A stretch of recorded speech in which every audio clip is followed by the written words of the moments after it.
Well, greetings and salutations, everybody. Oops. Well, come on. All right, cool. So I'm just going to give you a quick little rundown here. I got some parts in today. Um, they are bases for my upright pipes. I am going to be doing what I'm calling the bug light test. Um, it's basically going to be essentially the exact same test as what I was doing before. But this test in itself is a little bit different because it's not going to use the tubes anymore. Um, excuse me. Kind of biting a little bit off of a procedure that was used in a Jeranism, well, supposedly used in a Jeranism thing a while back. Some of you might remember when Jeranism was doing his holes in the board test, the one that finally made it to that documentary. I just wanted to, I had asked him, how are you going to find out, just because of the unevenness of the road next to the canal that he was using, how are you going to make sure that all the holes that you are putting in these boards, how are you going to make sure that they are high enough or the exact same height? And he actually did come back and he told me, he said they were going to put well, they just did it with a measuring tape, but they put a measuring tape off the water level at the canal, and then they used one of those laser levels to shoot across to that, and then raise it up to the elevation that was needed the for their desired height. So it was always the same height off of the water, and I thought that was a pretty clever idea, and I was very satisfied with that.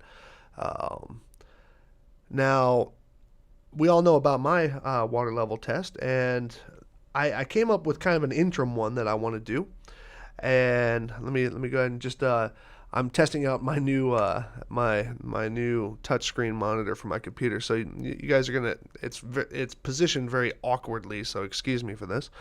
But basically, what I'm gonna do is, we know that path that I have there is it's the edge. We did the last test down here. This is where the last test was, and it was no good.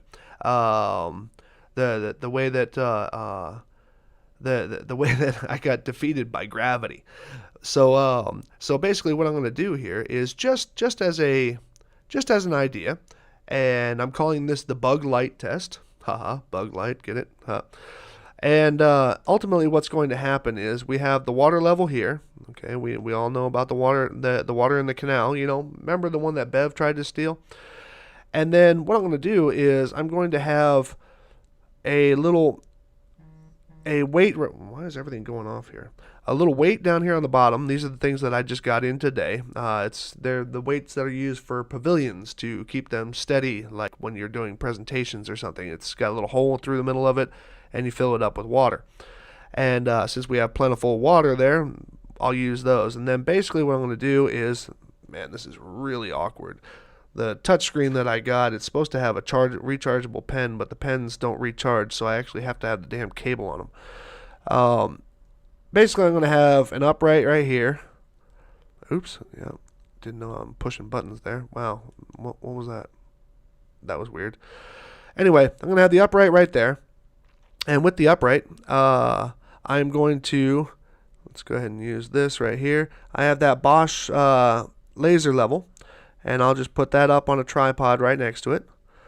And I'm going to have a little boat.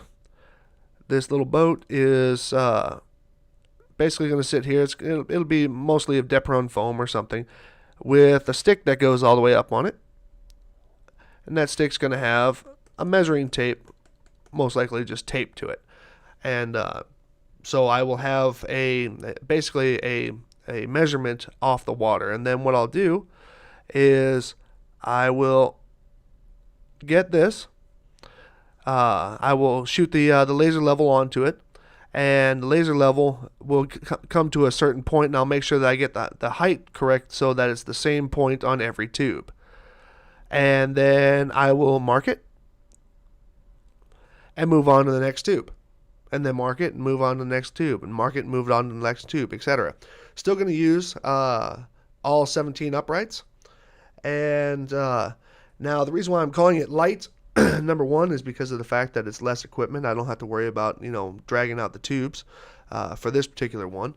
Second thing is that if I wait, if I set it all up and then I wait till the sun goes down and it's still in twilight, well then all the visible distortions should go away. And then what I'm going to use is I have on Amazon I ordered, and they just take a little while to get here, these little mini chem lights that are used for primarily for night fishing. And I'm going to put these little chem lights on the markers.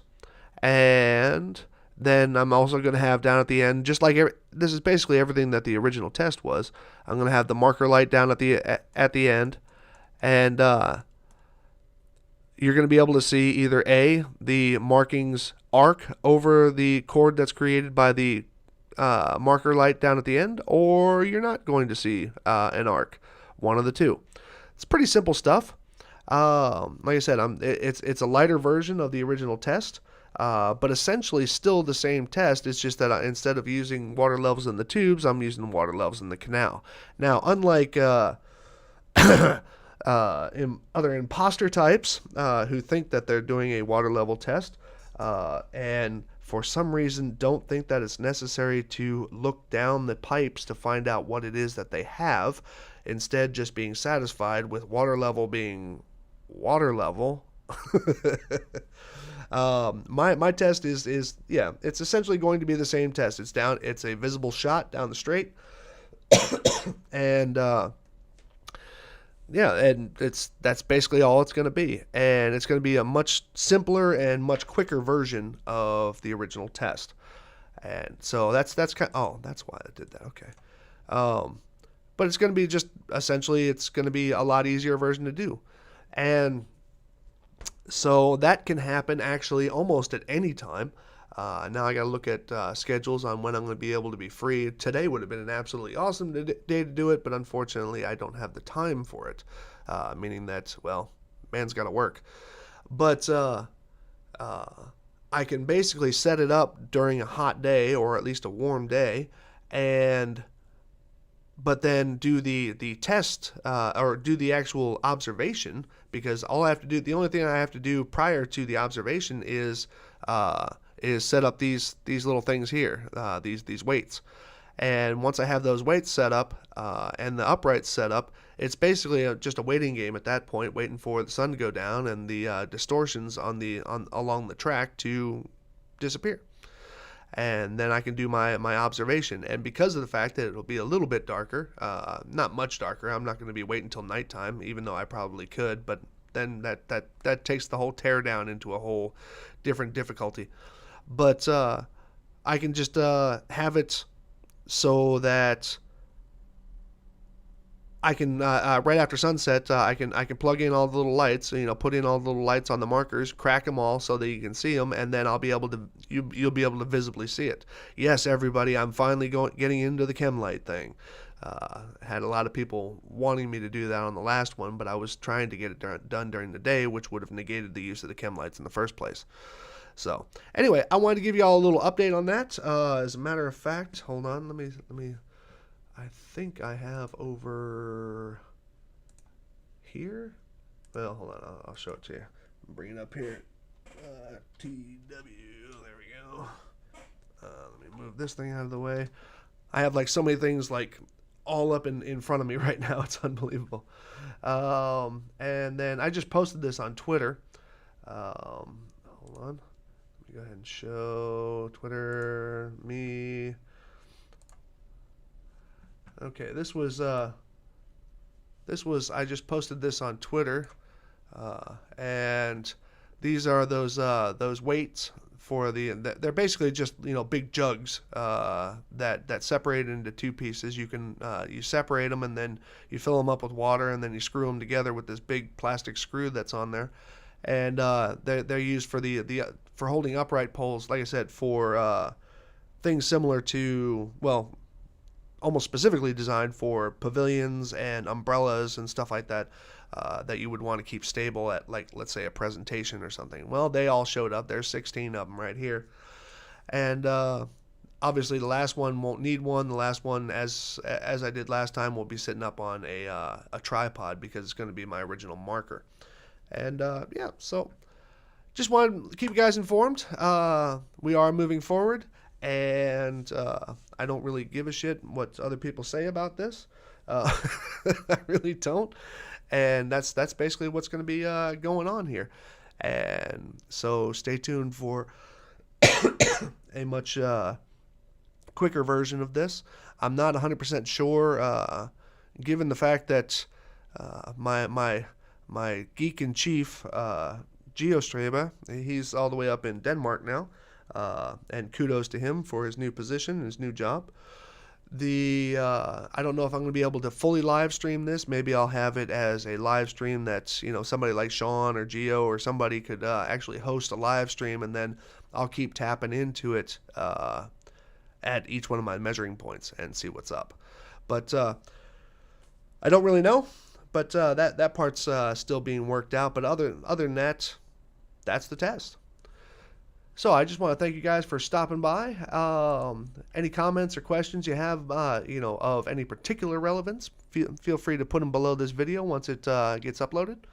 And I'll talk to you again sometime soon.